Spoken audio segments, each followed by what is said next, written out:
Hola, este domingo 17 de noviembre, aquí en la Iglesia Bautista Benecer en Iguala Guerrero, tuvimos nuestro encuentro en la mañana y hablamos acerca de este motivo de alegría y de gozo en el corazón de Pablo por la vida de la iglesia de Tesalónica.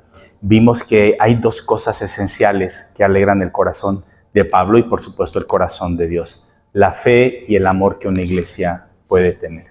Y por la tarde tuvimos una charla especial. Vamos a estar teniendo algunos talleres acerca de las disciplinas espirituales y hoy comenzamos con un taller de la meditación en la palabra de Dios. En la mañana reflexionábamos en la primera carta a los tesalonicenses, en el capítulo 3 y una porción del capítulo 4 también. Y veíamos cómo el apóstol Pablo se sentía muy contento por la vida espiritual de la iglesia tesalónica. Y se sentía muy feliz porque Timoteo le lleva noticias de cómo están los hermanos y resulta que los hermanos están firmes en la fe y en el amor. Estos dos pilares son esenciales. A veces como iglesia perdemos el rumbo y empezamos a sentirnos orgullosos a veces de los logros que tenemos como iglesia, que no necesariamente son malos. A veces nos sentimos contentos por las instalaciones que tenemos como iglesia, lo cual no es malo. Habla de una iglesia disciplinada, una iglesia que da, una iglesia que se preocupa por tener un buen espacio. Pero eso no es lo más importante. A veces nos sentimos muy contentos por el tamaño de la membresía, si el templo está lleno, si hay mucha gente. Y eso también es bueno, nos habla de una iglesia que trabaja, de una iglesia que está creciendo. Pero no necesariamente una iglesia grande es forzosamente una iglesia sana. A veces también nos sentimos contentos cuando una iglesia está haciendo muchas actividades. Una vez más, eso también es bueno en cierto sentido, porque habla de una iglesia que está interesada en trabajar para el Señor, pero no siempre el activismo, estar haciendo actividades y actividades, refleja en realidad una iglesia sana.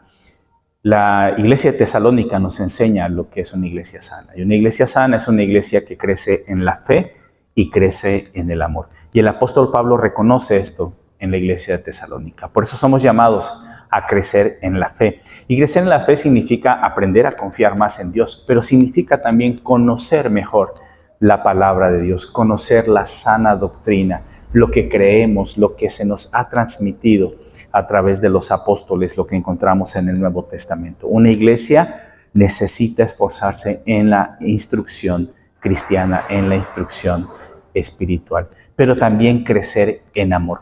Y aquí es donde el apóstol Pablo hace tres peticiones bien interesantes con la iglesia que reflejan puntos que son fundamentales en la vida de la iglesia. En primer lugar, el apóstol Pablo dice: yo oro para que Dios nos permita acercarnos a ustedes, nos permita visitarlos a ustedes como iglesia, obviamente para edificarlos. Y aquí nos damos cuenta de algo: es Dios quien abre camino para que nosotros nos acerquemos y tengamos encuentros de bendición con otros. En muchas ocasiones nosotros somos llamados a encontrarnos para llevarle bendición a las personas que están pasando por alguna necesidad, algún problema, que necesitan compañía, palabra, oración o simplemente para llevar alegría y gozo a otras personas. Y es Dios quien va a abrir esos canales. Tenemos que estar atentos a estos caminos que Dios abre para llevar bendición a otros. Pero habrá ocasiones también en que nosotros necesitamos recibir esta bendición. Y hay que abrir nuestro corazón y hay que abrir estos canales precisamente para que podamos abrir el acceso, dar el acceso a la gente que va a traer bendición a nuestras vidas. Como quiera que sea, ya sea que nosotros llevemos bendición a otros o los otros traigan bendición a nuestras vidas, todo esto lo hace Dios y debemos dar gracias a Dios por aquellas personas que han aportado cosas buenas a nuestra existencia. Pero una segunda petición que tiene el apóstol Pablo, ¿sí?, para con la iglesia de Tesalónica, es que les permita a la iglesia crecer más y más en amor. Es interesante porque Pablo dice que la iglesia de Tesalónica no necesita ser enseñada en el amor fraternal porque ya es una iglesia que se ama, es una iglesia que se quiere mucho. Y qué hermoso que cuando alguien voltea a ver una iglesia pueda decir: es que en esa iglesia las personas se aman. Eso debería ser un distintivo esencial de una iglesia sana. Pero el apóstol Pablo dice: pero ustedes pueden amarse más. Y hay dos cosas interesantes que dice Pablo. En primer lugar, Dios es el que les enseña a amar. Dios ya nos ha enseñado lo que es el amor a través de la obra de Jesucristo. Es en esa cruz donde Dios nos mostró ese gran amor a cada uno de nosotros.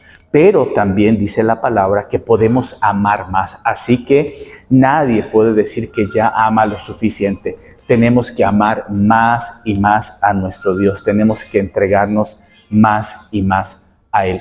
Y una tercera petición que tiene el apóstol Pablo para con la iglesia de Tesalónica tiene que ver con el ser fortalecidos interiormente. La iglesia de Tesalónica fue una iglesia que pasó por mucha adversidad, mucha oposición de parte de judíos y de parte de gentiles. Así que la iglesia, cuando decide las personas creer en Cristo, fueron presionadas por diferentes sectores para que no lo hicieran, fueron rechazados, pasaron por pruebas y por tribulación.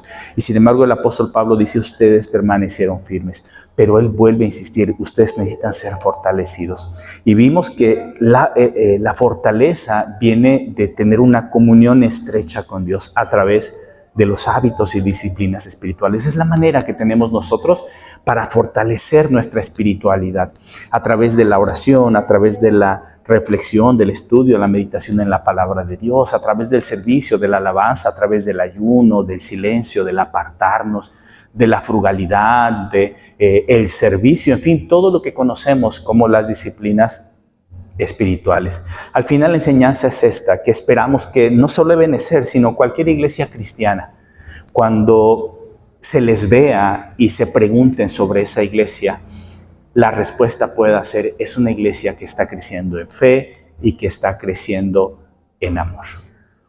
Por la tarde, como os decía, en el Coram Deo tuvimos un servicio especial porque tuvimos un pequeño taller. Un taller de meditación precisamente en la palabra de Dios. Y decíamos que es importante entender que es fundamental no solo meditar y leer la Biblia, sino aplicar la palabra de Dios. Cuando nosotros aplicamos la palabra de Dios en nuestras vidas es que podemos conocer a Dios. Es muy diferente conocer de Dios a conocer a Dios. Conocer de Dios es tener información, leemos la Biblia y sabemos acerca de Él. Pero para conocer a Dios tenemos que tener comunión con Él y tenemos que obedecer, aplicar la palabra de Dios a nuestra vida. Ahora, aplicar la palabra de Dios no siempre es sencillo. No es sencillo porque requiere un esfuerzo, requiere la disposición a hacerlo y a veces la carne nos gana. No es sencillo porque exige trabajo, exige tiempo, exige apartarnos y poner atención a la voz de Dios y discernir, reflexionar en lo que Dios quiere para nuestra vida. Y obviamente no es sencillo porque Satanás va a procurar meternos zancadillas de tal manera que no obedezcamos la palabra de Dios. Y en este taller vimos algunas estrategias que podemos nosotros implementar. Decíamos que es importante leer alguna porción de la Biblia y en este caso hablamos de porciones pequeñas. Los libros devocionales, los manuales devocionales nos muestran algunas o nos dan ya algunas porciones que nosotros podemos utilizar para este ejercicio espiritual. Y veíamos algunas técnicas. La primera técnica es la técnica de vivenciar ese texto, imaginarnos. Si es una historia bíblica, imaginarnos dentro de la historia, imaginarnos la escena, imaginarnos las emociones, las sensaciones, los pensamientos, las angustias, las alegrías que esa historia refleja.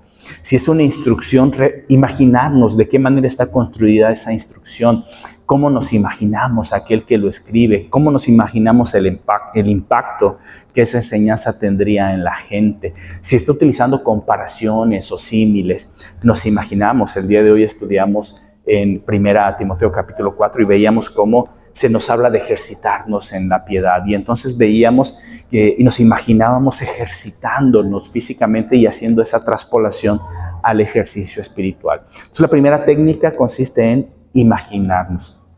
Veíamos una segunda técnica que consistía en la porción o el texto bíblico que tengamos, escoger un versículo que haya llamado nuestra atención. Creemos que el Espíritu Santo es el que nos enseña, así que algún versículo importante y entonces reflexionar de una manera más profunda en cada una de las palabras. Por ejemplo, reflexionábamos en el versículo 7, que dice que tenemos que desechar las fábulas profanas y de viejas, ¿sí? Y ejercitarnos precisamente en la piedad.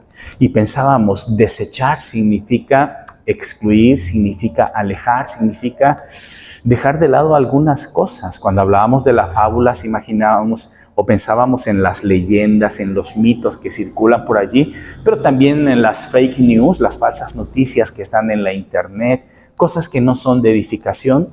Déjalo afuera, no le hagas caso, cierra tus oídos a eso.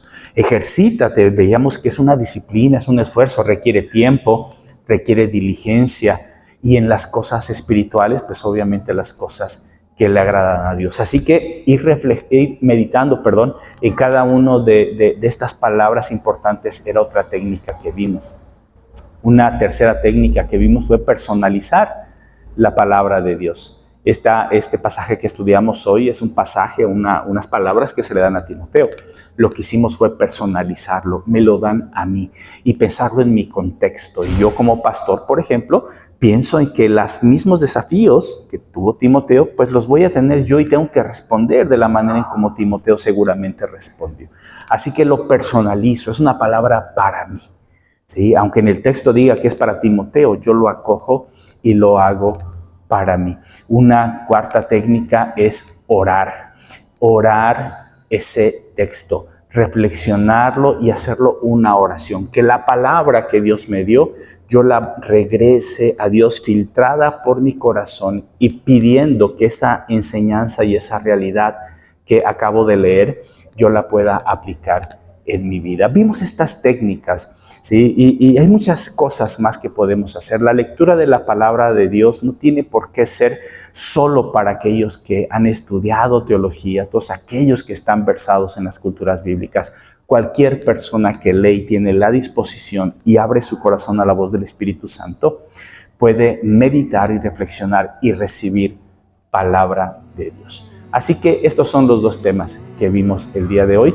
Los animamos y los invitamos a que nos acompañen presencialmente, no solo los domingos, sino que estén en todas las actividades que la Iglesia Bautista Ebenecer en Iguala Guerrero prepara precisamente para la edificación de la iglesia, para que crezcamos en fe y crezcamos en amor. Que tengan una excelente semana y que el Señor los bendiga.